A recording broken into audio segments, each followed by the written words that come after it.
Okay, so welcome to our webinar, When Bureaucracy Gets in the Way of Aid, Negotiating Administrative Hurdles in Humanitarian Response. I'm very happy to see so many people who have joined us today, and I really thank you for taking the time out of your busy and tumultuous schedule to be with us this afternoon. My name is Hala El Khouri. I'm the Operations Project Manager at the CCHN, and I will be your presenter for today. But I'm also joined with my colleagues from the CCHN, whom I will present. So around the table, we have Ines Lahlil, Operations Associate for Europe, Protection and Health, and who will be leading on the webinar's tech hosting. So thank you, Ines, for joining us. You can wave at the camera. Next, we have Barbara Sartori, our Head of Communications, who will be doing magic, moderating our questions and answer as well. So Barbara, thank you as well for joining us today. And last but not the least, Rehan Zahed, our CCHN Deputy Director, who will also be joining me in the final Q&A and the discussion. So Rehan comes also with a baggage of negotiating around bureaucratic and administrative impediments. And I'm very glad to be sharing the moderation of the Q&A with him as well. So thank you everybody for joining us. For those who don't know the Center of Competence on Humanitarian Negotiations, I will present it shortly, but first let's start maybe with some housekeeping issues as other people are connecting. So first, please feel free to drop your questions at any time because we are expecting a large number of people. We have put automatic muting option, so you cannot unmute yourself. However, please feel free to use the Q&A function at the bottom of your Zoom platform to ask any question that you want. We will take the questions at different moments during the presentation as well, or at the end as well. A Mentimeter survey will be running throughout the webinar, so we will be engaging you also with some questions and answers ourselves. Your responses are anonymous, so you don't have to worry about the answers that you will put on Mentimeter. So we really encourage you to participate to that. However, I do have to say that the webinar is being recorded for sharing, for learning purposes as well. So please be mindful of confidentiality when you are sharing your experiences, your thoughts, your insights, or when you're asking questions. You don't need to give specific details about people you negotiated with, places, etc. Please decontextualize your stories as much as possible. The session is in English, so I'm speaking in English now. There's no simultaneous interpretation available, but you can also use the Zoom captions function if you wish to read the captions in the language that you prefer. And lastly, I hope that you will stay with us until the end of the presentation. We will be sharing the research report that the CCHN is publishing today, right after the presentation as well. So now I'm going to ask you to grab your phone, scan the QR code, or for those who don't have a phone at their disposal or right next to them, you can also use your internet browser, type in menti.com, and then you can add the code that you see on the screen. We're gonna keep this slide just for a few seconds. You also have Barbara, my colleague Barbara, who wrote in the chat box the address that you need to put in your browser, as well as your code. Once you are connected on Menti, please give us a thumbs up so that we know that we have enough people to launch the first question. Okay, and please give us a thumbs up in the Mentimeter, okay? For those who can take their phones, please use your phone, scan the QR code. If this is not possible for you, please check the chat. We put the address as well as the code that you can type once you connect to menti.com. And I see that we already have several people who have connected. We'll wait just a few more seconds, Ines, if you don't mind. Hoping that the Mentimeter page doesn't crash as well. Okay. Okay, so again, for those who have just joined us, you can either scan the QR code. If you prefer not using the QR code function, you can go to the chat box. We have added the address, or you can see it on the screen as well. You type menti.com in your internet browser, and then it will prompt you to put the code. And the code is 56644596. Let's give it a few more seconds.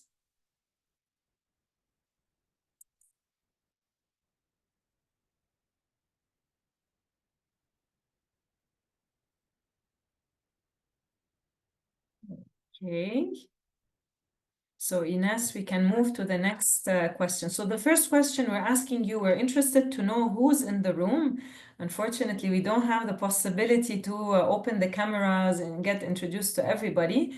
So please choose what type of organizations you work for. And here you have a different list. You can choose only one option. So either it's a UN agency, an international NGO, national local NGO, Red Cross, Red Crescent movement, a government agency, perhaps donor funding organization, or academic institution. And the answers are coming. Let's wait for a little bit. We see the INGOs are coming in first position as representation, followed closely or followed in second position by UN agencies.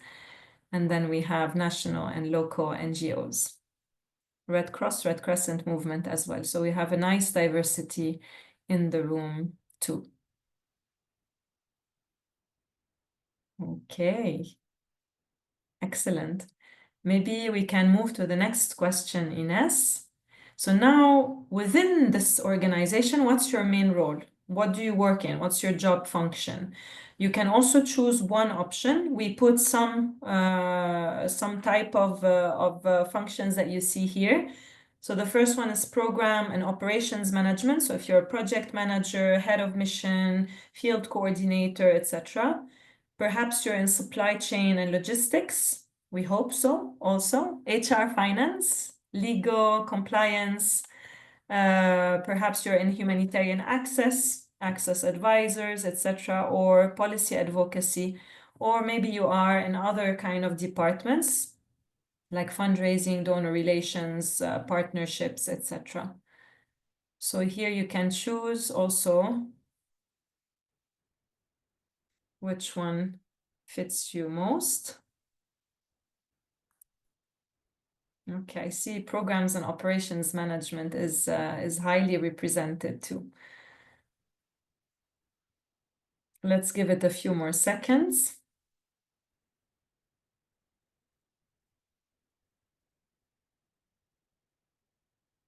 Very nice. So we have quite a nice diversity also in the room, not only from programs functions, but also from support functions as well. We're very happy to have everybody around this table. So now maybe we can move to the next slide, Ines. So what are the objectives of these 2 hours? We will be spending together roughly 2 hours, 2 hours. And the objectives of this first webinar that we do around bureaucratic and administrative impediments are as follow. First, we would like to share with you and to present some of the findings that the CCHN's ongoing research on bureaucratic and research and administrative impediments. So we'll be sharing with you our preliminary findings. It's an ongoing research as well. Second, we're going to also share and reflect on some of the negotiation strategies and approaches that we have also learned by interviewing, by speaking to humanitarian professionals like yourselves, and which could help them navigate these bureaucratic and administrative impediments. So these are the 2 main objectives of the webinar. We're also going to try to do it as interactive as possible by involving you in some of the reflections as well. But yeah, we can skip now to the agenda if you don't mind. Okay, so for the agenda, this is just like setting the scene, presenting the agenda, housekeeping issues. I will present the CCHN shortly as well. Then we will have around like 45 minutes where we will be sharing with you our research findings so far. This will be split into two segments. What are we talking about when we say bureaucratic and administrative impediments? We will do an anatomy of BAIs, but also, and most importantly, how do we navigate them through negotiation? Then we will hopefully leave around an hour for questions and answers, sharing your perspectives, your insights, etc. And we will do that before we say goodbye. But maybe for those, I'm sure that around the table here, we have lots of people who are already CCHN community members, who already know the center as well. But maybe we also have some who are not familiar with the CCHN. So I'll just spend a few minutes like presenting the center. So the Center of Competence on Humanitarian Negotiation is a joint initiative of the International Committee of the Red Cross, the ICRC, Médecins Sans Frontières, UNHCR, and the UN World Food Programme. The center was established in 2016 and we are based in Geneva. The aim or the mission of the center is to facilitate professional exchanges, peer learning among humanitarian negotiators who realized that they were facing the same sets of challenges, dilemmas as they were negotiating to gain access or to deliver their response. Some of these challenges and dilemmas or some of these negotiation areas are indeed pertaining to bureaucratic and administrative impediments. So what does the CCHN do? And thanks to the generous support of our strategic partners, but also many government donors like the Swiss, Belgium, Germany, etc., we offer a wide range of learning and sharing opportunities who are designed to meet the needs of humanitarian practitioners like yourselves, but also organizations as well. So we do have our experience-based negotiation workshops, which offer a safe and confidential space to learn tools, approaches, but also to confront a little bit with other peers what are some of our challenges, dilemmas, and also practices to overcome situations through negotiations. Most of our workshops are available in different languages as well, and they are free of charge. And we do deploy them all over the world, especially at the front line of crises. In addition to our workshops, this is the point number 2 and also number 3 as well. The CCHN revolves around a vibrant community of practice. I'll say a few words about it shortly. So really fostering a community of practice, which is a network of frontline or of humanitarian negotiators from around the world who are interested, who are passionate in the domain of humanitarian negotiation. And thanks to this vibrant community of practice, we do many things, including delving into some negotiation areas or practices, doing research and development as well, developing tools together and injecting them in our practices. And lastly, we also provide tailored support to organizations who may want maybe to navigate some negotiation deadlocks or simply who wish to strengthen the capacity of their teams and their overall approach to humanitarian negotiations. My colleagues will be sharing the links to our website and our events, so you will see several links and useful resources which will be shared with you as well.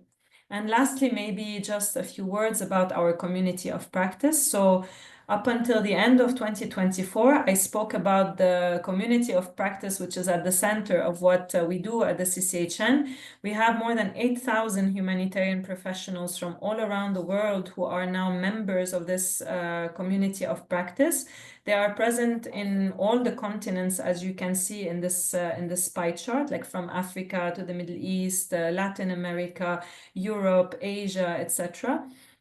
And these include different types of functions. So we're really talking about people who are like from local, national organizations. We're talking about people who are negotiating access or protection at the front line of crisis, but also up the chain when we're talking about senior leadership, humanitarian country teams, etc., etc. So aside from the broad area of humanitarian negotiation, we also specialize in specific topics. Protection is one of them. Last year, we invested a lot of efforts also uncovering the domain of humanitarian diplomacy and how we can bridge between the humanitarian agencies and also the world of member states, UN Security Councils, etc. But we also have so many fascinating topics like negotiating with gangs and criminal groups, pressure management, soft skills, etc., etc. Okay, I think now we can get started with our subject. So I would like to ask you, if you were to choose one word, and I know that the Mentimeter will allow you to put 3 words as well, but in one word, what comes to your mind when you hear bureaucratic and administrative impediments, of course, pertaining to humanitarian response or operations? So here we will hope that you're still on Mentimeter. And if not, you can still use the browser. And I see like some answers coming in. We'll wait for a minute and then we'll see what will come up.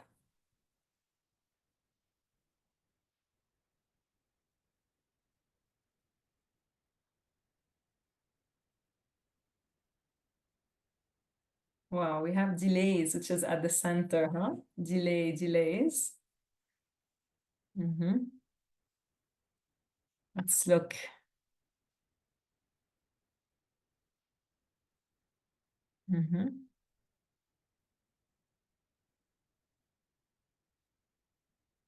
Very interesting. Headaches as well. Nerve breaking. Okay.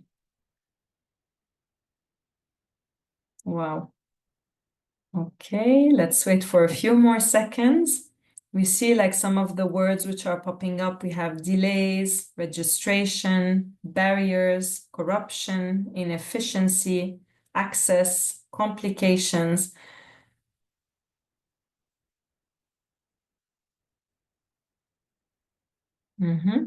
Very well. That's very interesting. Thank you so much for your contributions.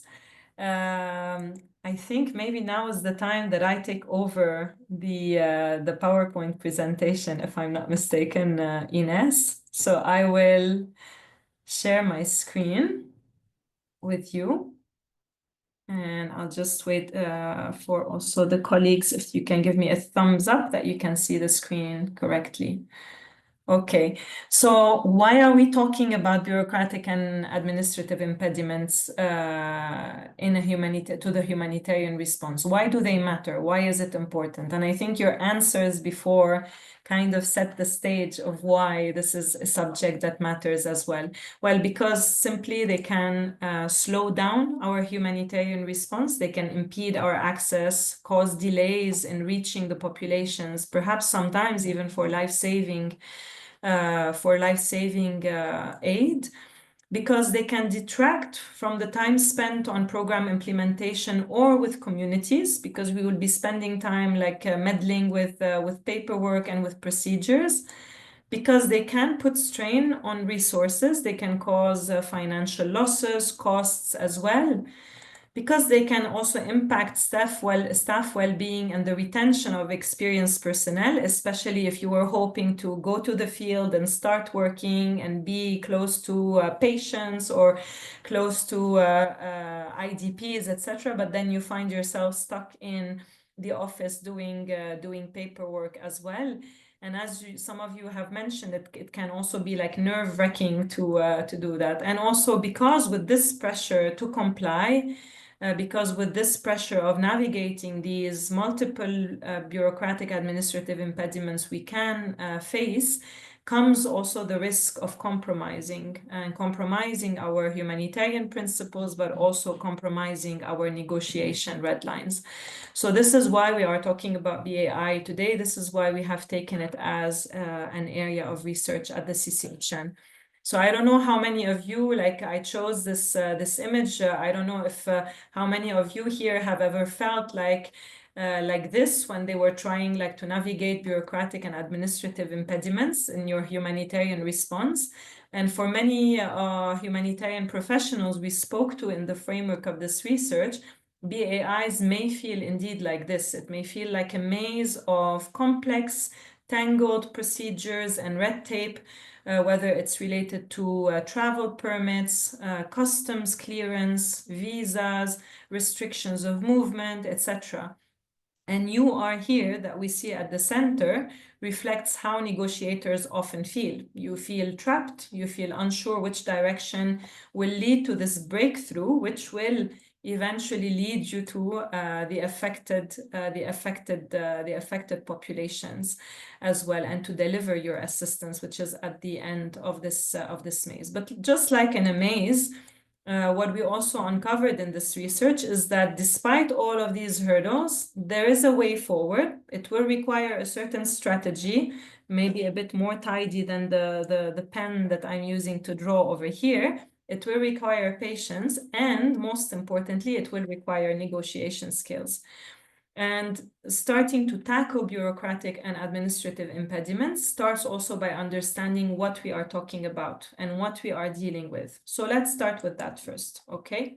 I call this the anatomy of bureaucratic and administrative impediments, right? Like, what are their root causes? What drives these impediments as well? Are they intentional or not? What are the internal drivers that could contribute to them? But first, I would like to also share with you. So, of course, there's like the textbook definition of bureaucratic and administrative impediments, and there are different types of barriers or obstacles that we face as we are planning and delivering our humanitarian response. So, through our research, we have identified and categorized several bureaucratic and administrative impediments, and we categorize them into these 4 categories. Now, bear with me. This is not necessarily a holistic categorization. It's not a one-way categorization either.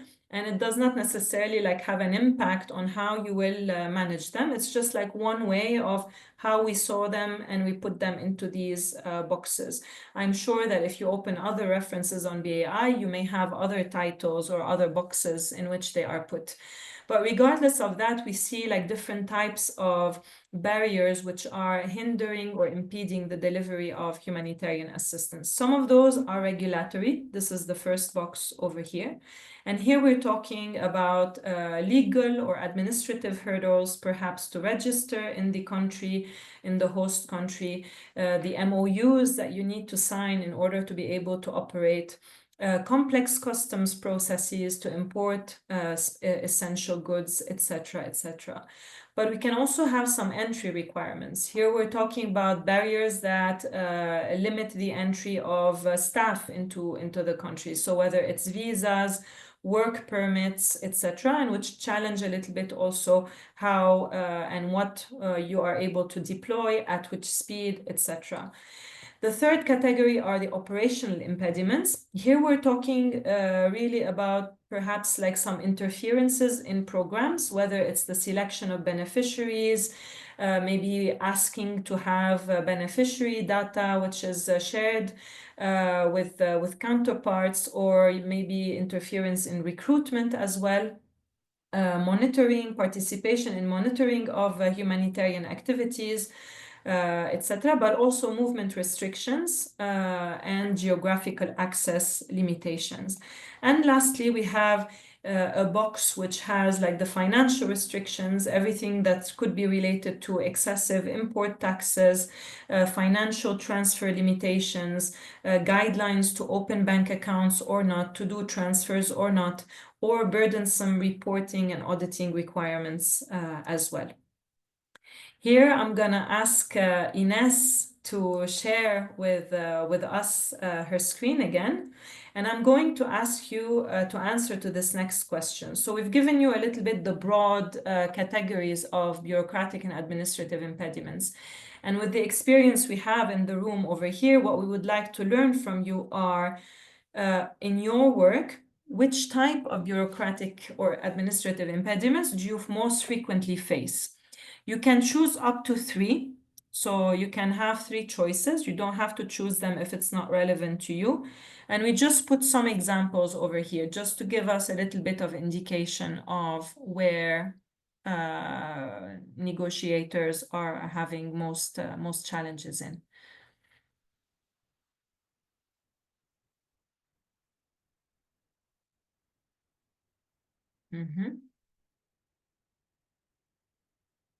Okay, so we see visas and travel permits are number one, movement restrictions and interference in program as well. That's interesting.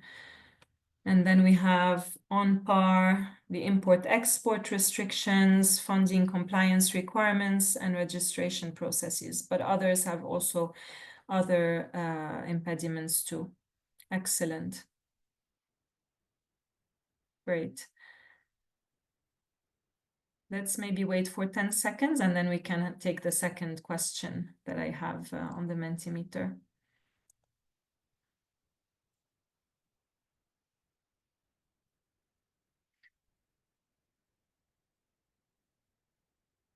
Okay, so let's see the next question.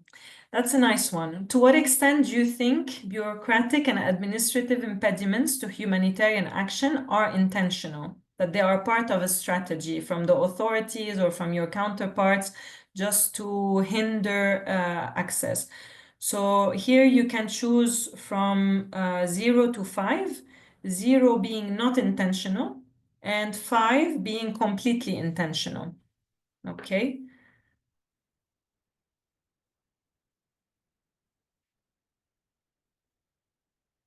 Let's wait for a few seconds.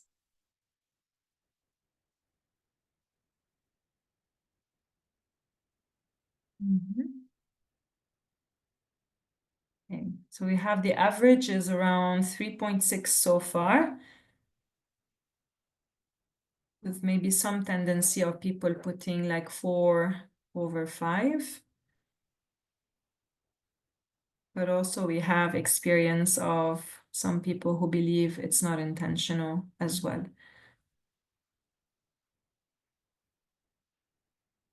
Okay, great. I think we can skip the slide now, Ines. So what our research has revealed to us so far is that indeed, when we look a little bit at, when we do the anatomy of these bureaucratic and administrative like processes, procedures, etc., criteria, they are not always intentional. Some indeed may be designed to control, to restrict humanitarian action. Many simply also result from inefficiencies in the systems that you are dealing with. There can also be competing priorities between ministries or between counterparts, or they can simply be the result of poor coordination or just like simply the system that you are dealing with. For example, delays in visa may be related to excessive paperwork, which also gets lost at some point. The strict import rules could stem from administrative bottlenecks or someone just simply gone on vacation rather than a deliberate obstruction of the humanitarian process itself. So in some cases, authorities may not even realize how these barriers impact humanitarian work. So regardless of the intent, we know that these challenges can seriously affect the operations, as we said at the beginning, so making negotiation a key tool for navigating them. And this is what we're going to see together. So the last question we're going to ask you, at least for this segment, is what do you think are the main drivers behind bureaucratic and administrative impediments?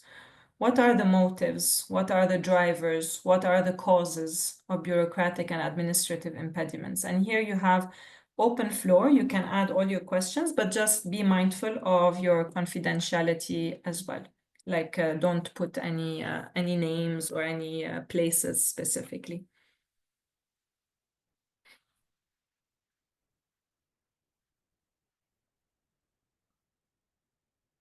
Mhm.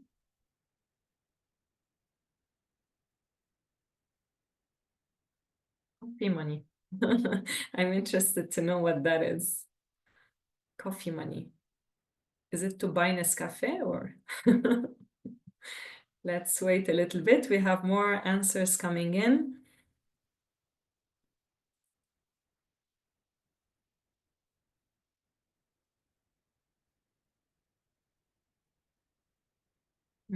So the wish to control, we have inefficiency, lack of information, power plays.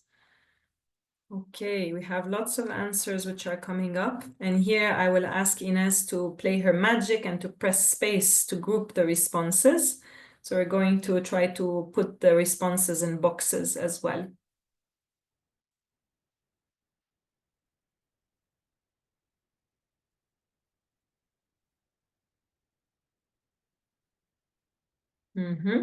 Okay, so we have corruption, like, okay, very good, like bribery, corruption, maybe some practices, some attitudes which are in the system that you're dealing with. Control, wish to control, needing to control, wanting to control. We have political interests, the lack of information. Maybe if you can help me scroll down, Ines, I don't know. Yes, great. Lack of information, lack of understanding, lack of information about procedures as well. Excellent. But we also have inefficiencies, and I think we can press space again. Yeah, or click on that one. Yeah, and maybe we can press space one more time to see if there are new categories which emerge. Okay, so unclear procedures. Okay.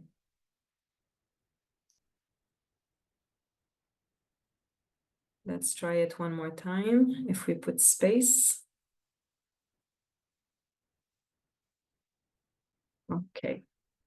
Very good. So you have added like many things, and I also see in the different responses it can also be related to insecurity, the need to protect national security. Some of you have mentioned as well, or incompetence, economic vision. Very good.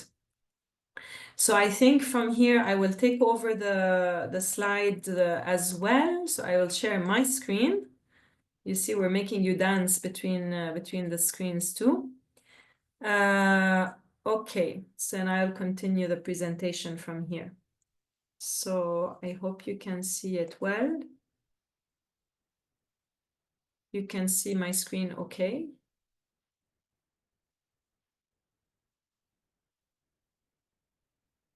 All good? Okay. So indeed, as you have mentioned, BAI stemmed from a network of interconnected internal and external drivers, right? So there's no one cause to BAIs. And what we have learned from the research is that not only are there external drivers in our environment which are leading to those, but also there are some internal drivers which are really proper to our organization, to our humanitarian system, our humanitarian organization, as we will see shortly, and which could also make navigating these heavy procedures, bureaucracy, etc., a bit less effective and efficient. So we will try to break down these external drivers and these internal drivers as well. And you have mentioned many of them in your responses. So BAIs don't appear out of nowhere. They are often shaped by a range of factors that we see in our environment and which are deeply tied to the political situation, economic situation, institutional realities in the operational context in which we are working. So if we take the first external driver, for example, and we talk about political motives and interests.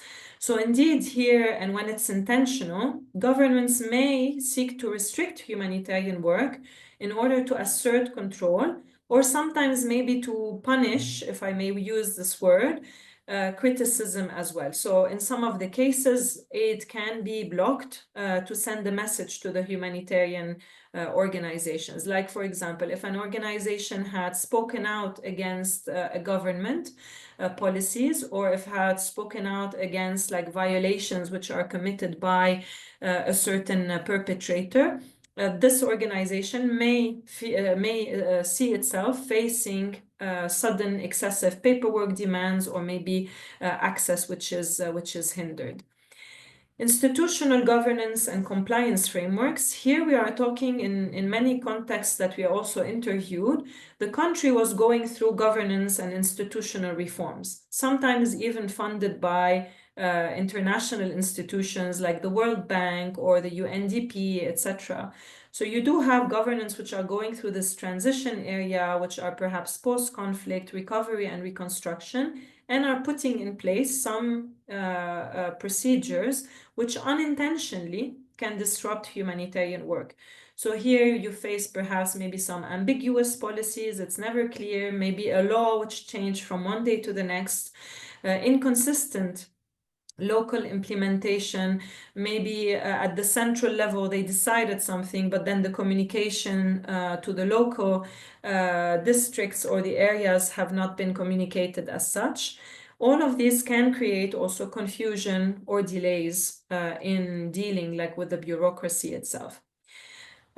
What we also heard from the interviewees we spoke to are that sometimes, of course, and many of you mentioned it too, the interests and the motives can be economic.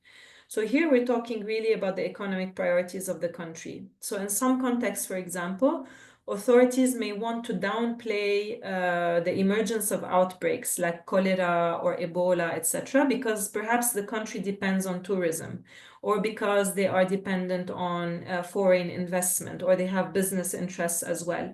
So they may come up with bureaucratic and administrative impediments to hinder your access to these areas in order not to ruin or not to negatively impact this as well. But also, as many of you have mentioned, in resource constraint settings, some counterparts may see humanitarian organizations as a source of income, or as some people called it, like cash cows. We are a source of income. You have money, you can pay. Maybe now we have a bit less money, but you still pay. So this also makes them imposing high fees, high taxes, or even sometimes confiscating precious supplies like medical supplies, telecom supplies, etc. But you also mentioned corruption, right? Because sometimes also, because the system is weak or under construction, because sometimes you have civil servants are not being paid, they do try in some places to look for other sources of income. And this makes indeed these negotiations and these discussions even harder. And the last one is the perception of humanitarian actors and the misunderstanding of humanitarian action itself, humanitarian principles as well. Here, like in many contexts as well, like when the counterparts or the interlocutors mistrust humanitarian actors, sometimes it's due to past negative experience or precedents, maybe that your predecessor has set got angry in a meeting and kind of ruined a little bit the relationship with this minister or that counterpart. Misconceptions about mandates of our organization. What do you exactly do? What does it mean, like impartiality, so on and so forth. But also, and in some contexts, we also heard it as well, associating especially international humanitarian actors to international judicial bodies. And this is where the fear kicks in as well, because you would be assimilated to the ICJ, for example, to The Hague. So it also can lead to suspicion, increased processes as well, and restrictions. So BAIs can be used indeed as a tool to curb the access intentionally, but also sometimes not intentional, as we saw. So the main takeaway from this here is that these external drivers highlight why like negotiations must go beyond compliance. It's not only about having a rule and then following it. It's also about trying to understand the underlying motives, the underlying drivers behind the procedure, the criteria, the processes that you need to follow, and then trying to engage and to negotiate strategically to address them. It would be too easy if the drivers stop at here. We're going to add one more layer of complexity, while also by discussing with the different people, like from various functions, various contexts, etc. One thing which also stood out is that bureaucratic and administrative impediments are not only shaped by external factors. Sometimes the way we work within our own organizations can also make them harder to navigate. So the research has uncovered several internal drivers. We put them into these 5 boxes, and I'm going to unpack some of them. each of them. So when we talk about organizational culture, what we heard like from people is that in many humanitarian organizations, the fact of our mandate being humanitarian, we operate in an emergency-driven mindset, which doesn't necessarily align with the slow-moving, big bureaucratic machine and system in some countries. And at times, we may come across ourselves as individuals, but also organizations, as dismissive of the local and national processes. Sometimes we can also be more reactive than proactive. So instead of taking the initiative, and you will see that coming back also in the good practices, instead of taking the initiative of anticipating things, trying to understand a little bit where is this coming from, who are the actors who are impacting this decision, etc. We wait until we have a problem, and then we are dealing with firefighting instead of making it part of a proactive long-term engagement with the different interlocutors. And this notion of sense of self-entitlement, which sometimes we could be labeled as humanitarian actors, especially coming maybe from the outside, is that this expectation that the access should be granted just because I have the mandate to be a humanitarian organization, or simply because of humanitarian principles. And this kind of strains the relationships with authorities, with communities, with armed actors, etc., especially when you fail to acknowledge also the legitimacy of maybe some of the rules that are being imposed on us. And lastly, I would also say like this balance between risk aversion and risk tolerance. So as much as it's also, we see like that we could have like a risk tolerance which is very, very, very high, there's also sometimes the risk aversion approach, which leads to over-compliance, being worried of maybe shaking the boat, of going and engaging and having difficult conversations with authorities and others. And this restricts a little bit the opportunities we have to negotiate around that. So this is around like the organizational culture. When we talk about the structure in the organization, you know, like at the CCHN, we say that negotiation is the job, or it's a shared responsibility. It's not a one person's job. It's a team that should negotiate. And here again, unclear roles and responsibilities, unclear negotiation mandates, without like knowing what's the objective, what am I negotiating, what are my red lines, can also slow decision making.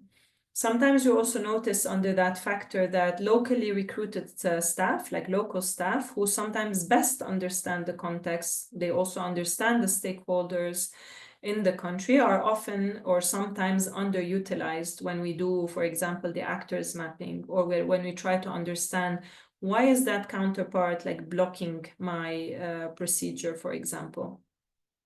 And lastly, I would also add that the frequent staff turnover and the rotations that we have, particularly in emergency settings, where when you have the contracts of 6 months and even sometimes 1 year, sometimes you have systems which you spend 1 year, 18 months, you start to understand a little bit. So all of this like turnover, and if you add that to weak handover processes, which do not capture institutional memory of negotiations or of relationships that you have established, also contribute to making like handling BAIs less effective. Then we have internal mechanisms and processes. So here we're talking about our own internal rigid procedures, which leave the teams like scrambling at the last minute to address like some of the bureaucratic hurdles. So if your own system doesn't have an anticipation of when you should submit your visa, or doesn't take into account that in order to access this country, you need to fly through that country, etc., etc. All of this also, we heard that it could lead to firefighting at the end. When we talk about resources, we are talking here about how do we make best use of the people that we have inside the house. So for many BAIs, and here when we're talking about the technical aspect, whether it's something legal, something related to pharmaceutical inputs, when we're talking about maybe financial, supply chain, etc., you do kind of need involvement of your technical expertise as well. So whether it's the availability of these resources or the utilization of these resources, because you may have these resources, but you're not actually calling on, we're not actually calling on them to support us in the reflection, can also play a role. And lastly, people. So ultimately, navigating BAIs and negotiations is all about people. So here, what also people told us is sometimes how the attitudes and the approaches of certain team members, whether they can be dismissive or engaged, rigid or adaptable, can also add additional barriers or can also help open doors to establishing relationships and networks with the interlocutors. So we spoke about the self-entitlement can also manifest not only from an organizational point of view, but also from a personal and interpersonal dynamic, where, for example, a staff who could assume their mission takes precedence over like the national laws and the regulation, which could also like lead to friction with local counterpart. And here also what we also heard from people is the leadership is very important, like the role that leadership can play, whether we're talking about country directors, heads of mission, senior leadership as well, who also should try to prioritize relationship building, are more likely to anticipate and to resolve bureaucratic and administrative impediments more effectively, while those who remain like disengaged risk reinforcing these barriers as well. So the key message here is really recognizing how our own internal systems and attitudes can shape the ability of navigating BAI. And we will see later when we talk about the good practices, so fostering clearer roles within an organization, being aware of the legitimacy of some negotiators as well, giving clear red lines and a negotiation mandate, prioritizing engagement at different levels, and a more proactive and humble mindset can also support us in navigating these BAIs more efficiently. So here we will start covering like the second part, but first I wanted to pause for a moment and see if we have any questions. I will just turn to my colleagues to see if we have any questions already in the pipeline that you would want to ask. No questions for the moment, but I'm inviting everybody to write in the chats if they have any. Okay, that's excellent. So please use the chat box, add your questions, whether it's now or even for later. Don't hesitate. We are really here to hear your thoughts, but also to answer any questions if anything was unclear. So how do we deal with with BAI? And here we are reframing the problem with a negotiation lens. For those of you who are familiar with the Naivasha grid, so this is the CCHN framework, which gives you basically like the steps or the framework on how do we prepare for and plan for negotiations. So we tried like to take this area or like this domain called the bureaucratic and administrative impediments, and we try to apply a negotiation lens into it. So we're going to have like two segments in this one. So also from the different interviews that we have done, we have collected practices of what not to do or the practices to avoid, but also the practices which were deemed to be good by the colleagues that we interviewed as well. So by interviewing these humanitarian professionals from different functions and contexts, as I mentioned, we identified several recurrent missteps that make bureaucratic and administrative impediments harder to navigate. So this is not an exhaustive list, okay? Otherwise, we would write, you would have the full report at the end. But also, I'm sure you have more examples as well. There's a lot of experience in this room, so you can also share if you want to add to these. The first one is the lack of preparation and understanding. So we mentioned that one of the biggest mistakes is rushing into compliance or rushing even into negotiations, but without necessarily fully doing your diagnosis, fully grasping the context in which we are operating, whether it's the macro context or the micro context. Perhaps not analyzing the power dynamics which are at play, procedural requirements, cultural norms, or even sometimes our own history with this, of interacting with this counterpart. So when organizations don't prepare adequately, they risk either making like unrealistic demands or overlooking some key decision makers in the process, or tout simplement, like as simple as that, just complying without knowing that they would have had a margin to negotiate as well. The second practice to avoid, which was highlighted by the practitioners, is underestimating relationship and over-focusing on procedures instead. So treating BAIs as a purely administrative obstacle, which requires, from a compliance point of view, but neglecting the relational component which goes around it.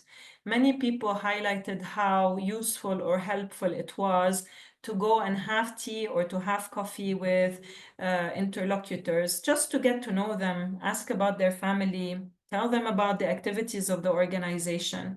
So over prioritizing paperwork, compliance, but without investing in relationship building, trust building, can also was also found to lead to resistance, sometimes also increased suspicion, lack of knowledge about what we do and how we do it as well. So our interviews highlighted how sustained engagement and mutual understanding with local actors, national actors, etc., are also critical in that. We have the weak strategy or inadequate strategy and decision making. So here we spoke a little bit about this. When you adopt a reactive firefighting approach to BAIs, addressing obstacles only when they arise rather than planning ahead. So, and additionally to that, like without clear decision-making structures and predefined roles within the organization, so the organization also struggle to adapt. And here we're talking about, because you can be negotiating BAIs at different levels. You can be having a technical kind of conversation. You may be also needing to have a more, as we call it at the CCHN, a more political kind of conversation where you are reiterating your mandate, the principles with which you work with, values that you agree upon, etc. So it's also being aware of who is the right person for each of these conversations in that specific situation too. Compromising too quickly. We heard that a lot. So as much as maybe we can have like this not wanting to comply, etc., or there are other situations where the compromise came too quickly because maybe there was a perception of a power imbalance, maybe because we were feeling overwhelmed by the counterpart we were facing, perceived maybe to be somebody like maybe intimidating as well, or maybe because the situation required a quick decision, life-saving decision, etc. So whilst flexibility is essential, and God knows that we promote compromise at the CCHN as well, but it should be an informed decision as well. But the research also found that rushing into compromising certain red lines or setting precedents can also have long-term consequences, sometimes on the organization itself, but sometimes on the other organizations too. So if an organization concedes too much too early, you will be setting problematic precedents and weaken the negotiation position. Whereas sometimes it takes a little bit of back and forth, trying to understand what we are dealing here with, and it can open the door for more creative problem solving to find a mutual agreement. Poor internal communication, and even when external engagement is handled well, sometimes internally within the team, within the organization, the weak internal coordination can also lead to weaker efforts.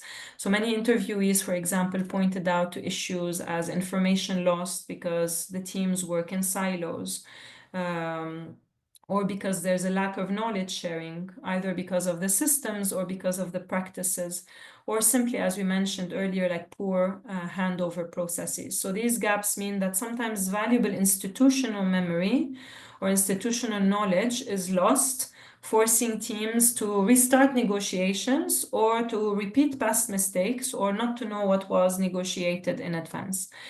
And again, this is just a snapshot, right, of key pitfalls identified through our ongoing research. The full report provides a bit more analysis maybe of these challenges, but we will keep updating those as well. Next, we will turn to the good practices of what actually works in navigating and addressing BAIs effectively, or at least what we have heard so far. So here you will see 3 slides. The first one is more related to what we should do more of is more comprehensive diagnosis or the analysis of the context, the analysis of the problem that you're facing, and the analysis of the network of influence, the actors, etc. So many people said that sometimes we have an issue, but we don't know what the root cause is. What we need to do is really like just stop for a moment and try to understand where is that coming from? Is it intentional, not intentional? Is it related to the system being not performant, or is it related to our own mistake as well as an organization?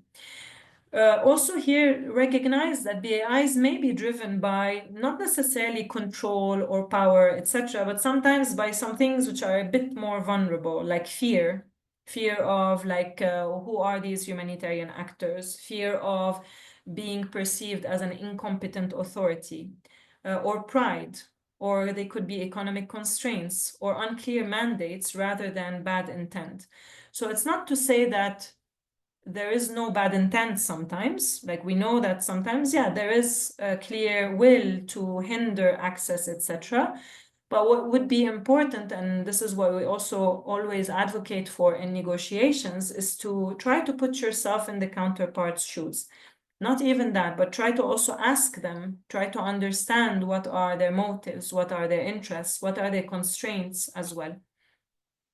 And lastly, in that category, what people said is the importance of conducting stakeholders mapping, also analyzing the networks of influence, power dynamics as well, in order to tailor your engagement strategies. And depending on the context, we are not necessarily looking at a copy-paste at the level of the country, right? Sometimes you have local dynamics which are coming into play. So it's very important to adapt that to the context too. The second category of like the good practices, I say good like this, right? Is the strategic engagement and negotiation. So here we're talking about, as we said, being more proactive, being more mindful of the negotiation approach. So having an engagement plan. Sometimes it's a long-term process, so you need to have milestones, you need to have check-ins with your team. But most importantly, you also need to have red lines. What are the red lines that we want to adopt as an organization? And sometimes we know that in many contexts, we are also operating as a collective. And how can we adapt also to changing contexts? Identify the right people to engage with at different stages. So here we're talking about our internal human resources. When do I mobilize my technical expert? When do I need to call on the senior leadership? How do I create the space so that everybody is sharing information and analysis to make the right diagnosis as well and to make the right calls too?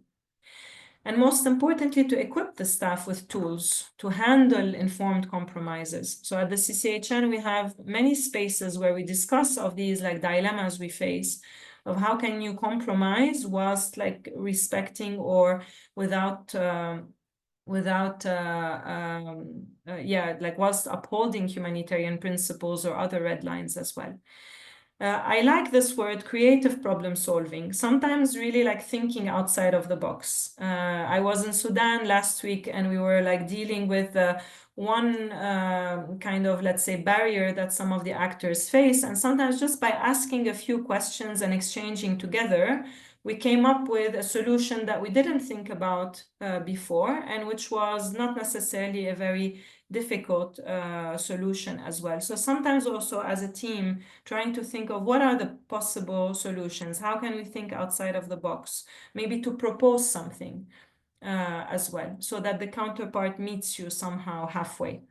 And lastly, like knowing when to compromise while maintaining the integrity. Lastly, and I think this will bring me maybe to my one of the last slides, is fostering relationships and trust. So really like the importance of communication. Many people told us, like, although we interviewed also very big organizations, sometimes counterparts, whether authorities, armed actors, community leaders, line ministries, etc. Sometimes they don't know what you do. Sometimes they don't know how we work. They don't know what humanitarian principles are. It's something that is very a given for us, but sometimes they don't know. So we also need to have this kind of conversation to understand that they may not see the world through our eyes as well. They have their own vision, they have their own strategy for their countries, for their areas, etc. So it's really this open, transparent communication. And here I add the ingredients of humility, curiosity, and active listening. So instead of going there with our monologues, it's really like asking questions, try to understand also, engage, as many people told us also during the interviews.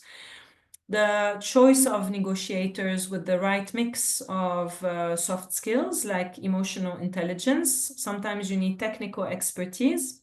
If you're dealing with maybe taxation issues, etc., you can, if you're dealing with pharmaceutical issues, medical issues, you can bring those people who have the expertise, who are at best to negotiate that specific topic. And of course, like cultural awareness. This is a fascinating subject, but sometimes also like some nonverbal cues, the way we dress, the way the voice, the gestures, etc. All of those are important, and also recognizing that even in negotiation and diplomacy, different cultures have different ways of doing that, and that's also fascinating. And lastly is address high staff turnover by integrating the local staff into the negotiation process, at least to ensure institutional memory. For many of those we spoke to, sometimes a mission would be there for decades, and it's really like the presence of local staff who have been there for decades and who have seen these relationships develop or fail or reconcile, etc. They can tell you a lot about where you're coming from, because it will also guide where you're going next. So this brings us to the end of the presentation. We will open the floor for questions, but also for additional inputs. Maybe you have more strategies, more tips that you would like to add here. So we will add it, but just some key takeaways to close this webinar. Bureaucratic and administrative impediments are not always intentional. So they're not always impediments. And some of the interviewees highlighted that the word impediment is itself very negatively connotated. It has like in the background that it's intentional. So what we are shifting towards is like negotiating in bureaucratic and administrative environments, or navigating bureaucratic and administrative environments, because like these impediments are not necessarily intentional. Understand what and who you are dealing with before engaging on the basis of assumptions as well. So sometimes we assume that we know why this is happening. But what we're saying here is no, try to understand what and who you are dealing with. Go have tea, speak to people, speak to the person in charge, try to understand their point of view. If you're not the right person, bring somebody else to do it for you. Invest in these relationships with trust, open communication, respect, and patience with the counterparts. Adopt a proactive rather than the reactive firefighting approach to negotiations. So anticipate, have a plan. And lastly, compromise strategically without crossing your red lines, and whilst using creative problem solving and thinking outside of the box when you have the luxury to do that. So with this, I will stop here and